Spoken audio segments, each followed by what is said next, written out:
હે WhatsApp guys, welcome back to another vlog. મિત્રો 365 થાય 139 મને વ્લોગ થઈ ગયો છે અને અત્યારે આવી ગયા તો અમે મહારાષ્ટ્રમાં. તમને ખબર છે કે આપણે કાલે મૂકી દીધું કે હું જવાનું છું કાલે મહારાષ્ટ્રમાં. તો રાતે નીકળી ગયો, અત્યારે હું પહોંચ્યો છું મહારાષ્ટ્રની અંદર.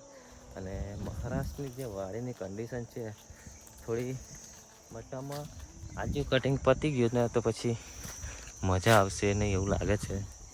બટ જોઈએ છે હવે શું થાય છે શું નહીં. અત્યારમાં જે પપૈયા છે ને પપૈયા એ સારા છે, બટ આના પછીને જે આવશે ને એ થોડાક એ લાગે છે મને. બટ જોઈએ છે, તમે જોઈ શકો છો મહારાષ્ટ્રના પપૈયા અને આ રીતના છે.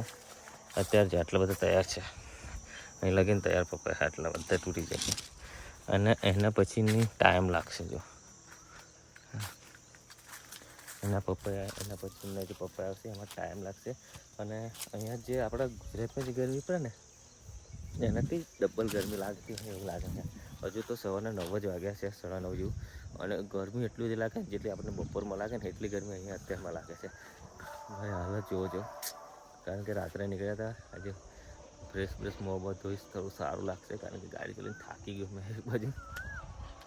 અને હવે મજૂરો બી આવી ગયા છે, કટિંગ એમને બી ચાલુ કરી દીધું છે, કારણ કે અમે અલગથી ગાડી લઈને આવ્યા હતા તો આપણે કટિંગ એમને ચાલુ કરી દીધું છે. અને આપણે આ રીતની વાડીની કન્ડિશન છે જોઈ શકો છો. અને 99% એવું છે કે રાત ગાડી આપણે પહોંચાડવાની છે. જોઈએ છે રાત ગાડી પહોંચે છે કે નહીં પહોંચતી, શું થાય છે શું નહીં.